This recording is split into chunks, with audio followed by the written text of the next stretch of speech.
ओम साई राम, ओम हनुमते नमः। Welcome back to my channel Sai Upasana divine 47 tarot. और ये एक mid monthly energy checking video है, again generic one for all the moon and rising sign and not for sun sign. इसमें हम देखेंगे कि मिड मंथ में किस तरह से हमारी एनर्जीज जो हैं वो शेप एंड फॉर्म ले रही हैं, किस तरह से ड्रॉ हो रही हैं, क्या पॉसिबल गाइडेंस हो सकता है ताकि हम अपनी एनर्जीज को और अपने सर्कमस्टांसेस को बेस्ट आर्टिकुलेट कर सके according to situations that we are in. और आने वाले टाइम में जो अभी हमारे दिमाग में जिस चीज ने बहुत टोल ले रखा है, जो एनर्जी अभी हेवी है, उसका क्या लेआउट रहेगा, पॉसिबल लेआउट रहेगा, या किस तरह से हम अपने टाइम को यूटिलाइज कर सकें ताकि हमारे सर्कमस्टांसेस में हमें वो बेस्ट आउटपुट मिल सके आगे।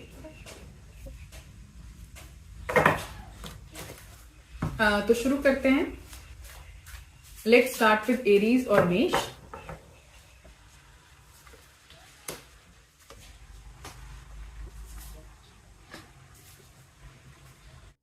एरीज या मेष।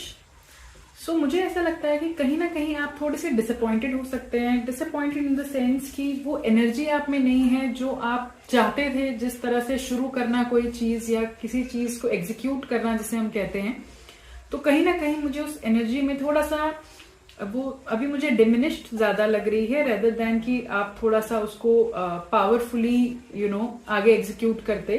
कहीं ना कहीं लो फील कर रहे हैं। और ये कुछ आपके बहुतों के लिए कोई हो सकता है उनका कोई पेट प्रोजेक्ट था जो उनको शुरू करना था, या फिर बहुत लोगों के लिए अपना बिजनेस, अपना स्टार्टअप हो सकता है जिसमें इवेंचुअली वो चीज जिसमें आप धीरे धीरे ग्रो कर सके। कुछ लोगों के लिए हो सकता है किसी को किसी एक कमिटेड रिलेशनशिप में जाना, किसी को प्रपोज करना, बट कहीं ना कहीं मुझे लग रहा है किसी चीज में हिंड्रेंस आ रही है। Take it as it is applicable to each one of you. हर एक को हर चीज रेजोनेट नहीं करेगी ऑफ कोर्स। तो कहीं ना कहीं मुझे लग रहा है कि थोड़ा सा जिसे हम कहते हैं जो गुड लक वाला फैक्टर होता है, कहीं ना कहीं आपको शायद कहीं ऐसे लग रहा होगा कि अभी मेरा वो फेवरेबल टाइम नहीं है। May be for few of you आपने किसी से अपना कोई कुछ ट्रूथ बोला हो, किसी को कुछ कन्वे किया हो, एंड देन आपको वैसा एप्रिसिएशन या फिर रेसिप्रोकेशन जिस तरह से आप चाहते थे वो नहीं मिल पाया। स्पेसिफिकली बहुत लोगों के लिए ऐसा भी हो सकता है कि अगर कोई अपना कोई प्रोजेक्ट शुरू कर रहा था, कोई ड्रीम देखा था किसी ने, not only a big project, किसी ने कुछ ड्रीम देखा था। जरूरी नहीं है कि it is going to influence finances. ऐसा नहीं है कि सिर्फ फाइनेंस के इर्द गिर्द बात हो रही है कोई भी ऐसा ड्रीम जिसको एग्जीक्यूट करने में हो सकता है उतना आपको फाइनेंस में स्ट्रगल ना हो, लेकिन उस आइडिया को एग्जीक्यूट करने में लोगों का कम्युनिकेशन चाहिए था या सपोर्ट चाहिए था। सेंटर ऑफ द एनर्जी है 6 ऑफ पेंटिकल्स, क्लैरिफिकेशन है 10 of cups and 4 of cups reverse. तो कहीं ना कहीं आई फील कि आपको लगता है कि एक बैलेंस जरूरी है और आप किसी चीज के लिए या सर्टेन चीजों के लिए अपनी लाइफ में रिस्पॉन्सिबल हैं। It could be for family या फिर इमीडिएट वंस जिन्हें हम कहते हैं क्लोज सर्कल जो होता है, या किसी को प्रोवाइड करना। तो मुझे ऐसे लगता है कि कहीं ना कहीं आपको वो सेंस है कि मेरी ये लिमिट है अभी, और मैं ये ओनरशिप आप उस चीज की लेते हैं rather than cribbing upon it कि ये क्यों हो रहा है या why only I am being responsible for everything around। Specifically उस चीज को लेके हैं जहां पे you want to provide for others, जहां पे your heart is right। तो ऐसा नहीं है कि आपको फोर्सफुली कुछ करना पड़ रहा है। जो भी आप कर रहे हैं आप ट्रू इंटेंट से कर रहे हैं, बट जरूरी है कि प्रोवाइड कर रहे हैं, किसी को केयर कर रहे हैं। हो सकता है किसी को इमोशनल सपोर्ट की जरूरत है and you are there for them. You know the value of support in life, you know how it actually means to one when they actually get care and love from the other significant one, yeah, from whom they expected the most। कहीं ना कहीं ये उस चीज को भी signify कर रहा है कि हो सकता है कोई आपकी लाइफ में सिचुएशन ऐसी है जहां पे प्रीवियसली आप बहुत स्टक थे, या कोई बंदा अभी भी किसी तरह से स्टक है और उसको बाहर निकालने में या कोप अप करने में कोई फैमिली सिचुएशन हो सकती है, किसी इंडिविजुअल की हो सकती है कि आपको अभी उनका टेक केयर करना पड़ रहा है, आपको उस चीज से निकालने में उनको हेल्प करना पड़ रहा है, किसी चीज को इम्प्रूव करने में आपको हेल्प करना पड़ रहा है। ओवरऑल आई फील कि कीपिंग योर ड्रीम्स असाइड, या जो अगर आपने सोचा था कुछ नया शुरू करना, उन सब चीजों को अगर मैं साइड में रखूं और स्टेबिलिटी की बात करूं, तो मुझे स्टेबल आपकी इनकम लगती है या सेंस ऑफ सिक्योरिटी है। ऐसा नहीं है कि फाइनेंसेस में अभी स्ट्रगल है, फाइनेंस में स्ट्रगल मुझे नहीं दिखता। फाइनेंस में मुझे लगता है कि आपके पास एडिक्वेट फाइनेंसेस हैं, जस्ट कि जो वो एक ड्राइव होता है टू एग्जीक्यूट फ्यू थिंग्स, वो अभी थोड़ा सा मिसिंग है, उनके अलग फैक्टर्स हैं। कम्युनिकेशन थोड़ा ड्रॉप हो रहा है या एक्सपेक्टेड कम्युनिकेशन नहीं आ रहा। कम्युनिकेशन में भी अगर मैं डिटेल में जाऊं तो ऐसा लगता है कि कहीं ना कहीं पहले आप बचे हैं उस कम्युनिकेशन को एक्चुअली सामने लाने में, जैसे हम कहते हैं कि कन्फ्रंट करना, तो उस चीज में थोड़ा सा आपने टाइम लिया अपना, या किसी और ने टाइम लिया है अपना, तो इसलिए भी थोड़ा सा एक ट्रस्ट इशू है to build up that spark again. कहीं ना कहीं you want it to happen, लेकिन एक हिंड्रेंस है कि आपको लग रहा है कि शायद वो उस तरह से आपकी बात नहीं ले पाएंगे, या फिर वो ओनस आप पे नहीं आ पाएगा। तो कुछ ना कुछ थोड़ा सा डिले कर रहा है कम्युनिकेशन। अगर मैं स्पेसिफिक कम्युनिकेशन की बात करूं, या किसी चीज को एग्जीक्यूट करने की बात करूं, या एनर्जी में वो स्पार्क लाने की बात करूं, ओवरऑल आई बिलीव कि financially you are much stable. And हो सकता है कि बहुत लोगों के लिए I feel they might have lost someone also in recent times, and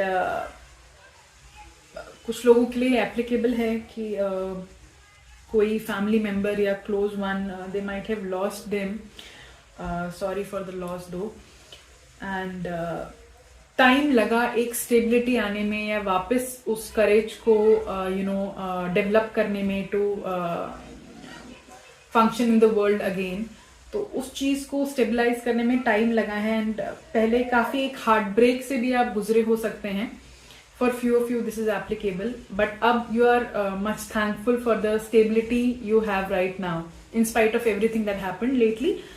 मुझे लगता है कि एक स्टेबिलिटी है अभी इन टर्म्स ऑफ एक सिक्योरिटी है, या किसी को हो सकता है कि किसी के लॉस से इनहेरिटेंस भी मिला हो।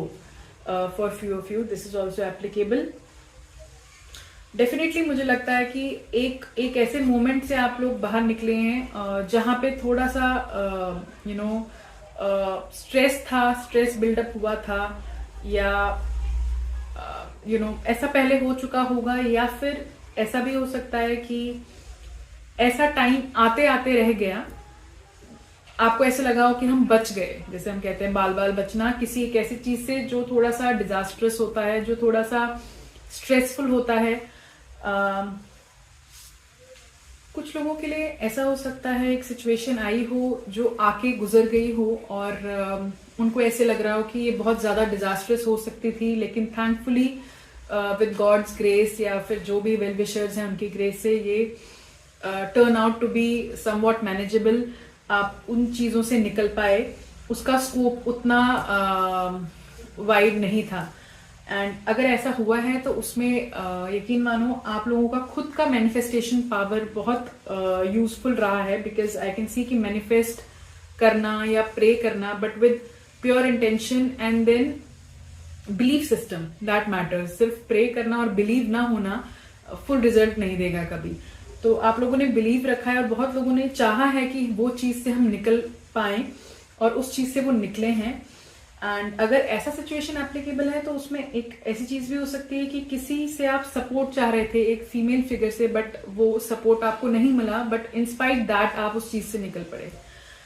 और फॉर फ्यू अदर्स मुझे ऐसे लगता है कि because of the loss that happened somewhat recently, वो एक मोमेंट से आप बाहर निकले हैं, and you are feeling much stable अभी। Scope for stability still though, but आपको ऐसा लग रहा है कि एटलीस्ट हम पहले से बेटर है, रिकवर कर रहे हैं। Underlying energy 9 of cups. अभी के टाइम में मुझे ऐसे लगता है कि कहीं ना कहीं you feel like a loner also.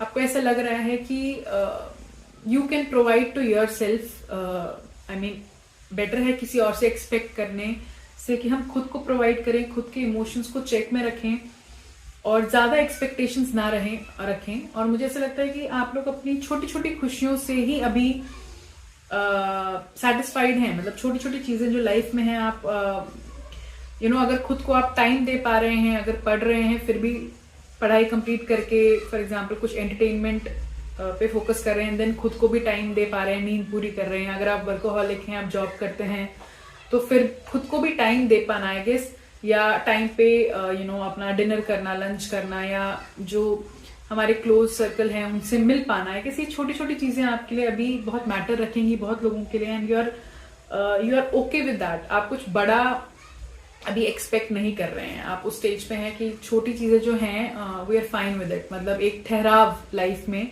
Even if you are alone, तो वो एक ठहराव जो है that I am happy being with myself, वो आपको कंटेंटमेंट देगा। और मेरे ख्याल से आप उस चीज पे ज्यादा फोकस कर रहे हैं। एंड कहीं ना कहीं आप अभी कोशिश कर रहे हो कि आप अपना एक इमोशनल कोशेंट लेके किसी के पास ना जाएं। आप किसी से अपने इमोशंस के लिए डिपेंडेंट ना रहें, मतलब कि आपको रेसिप्रोकेशन मिले या वो आपको समझे। मुझे लग रहा है आप खुद के लिए इमोशनली अवेलेबल रहना चाहते हैं, and that is what matters to you the most. Past में ऐसा हो सकता है कि किसी एक मेल फिगर से आपको कोई कम्युनिकेशन ढंग से नहीं हुआ है, या कोई रिफ्ट है, या कुछ कॉन्फ्लिक्ट है रिगार्डिंग, हो सकता है कि योर इमोशंस टूवर्ड्स देम वैसा रेसिप्रोकेशन नहीं मिल रहा या मिला है इन पास्ट। तो because of each of these circumstances आपको ऐसा लग रहा है कि you should provide to yourself. आप खुद में कन्फाइड करें एंड आप खुद में इमोशनली स्टेबल हो। That is what matters to you the most at this time. And अगर मैं गाइडेंस की बात करूं एरीज, तो ग्रीफ का कार्ड आया है, एंड अगेन हमें इस स्प्रेड में ऐसा लगा है कि हो सकता है कि आप लोगों ने किसी को लूज किया हो। इट कुड नॉट बी कि फिजिकल फॉर्म में लूज किया हो सकता है कोई रिलेशनशिप से भी बाहर आए हो, या फिजिकली किसी को लूज किया हो। In every aspect I feel कि आपको ऐसे लग रहा है कि losing them was hard, but let us utilize that opportunity now. I mean let us appreciate life more. Unexpected चीजें जब होती हैं तब हमें पता चलता है कि छोटी छोटी चीजों की वैल्यू क्या है, और हम किस तरह से अपने आप को संभाल के रख सकते हैं ताकि ये चीजें हम पे टोल ना लें, एंड हम फिर भी आगे बढ़ते रहें, बिकॉज आगे बढ़ना ही है। So thank you so much Aries. This has resonated with you, then please like and subscribe, and all the very best. Thank you. Om Sai Ram.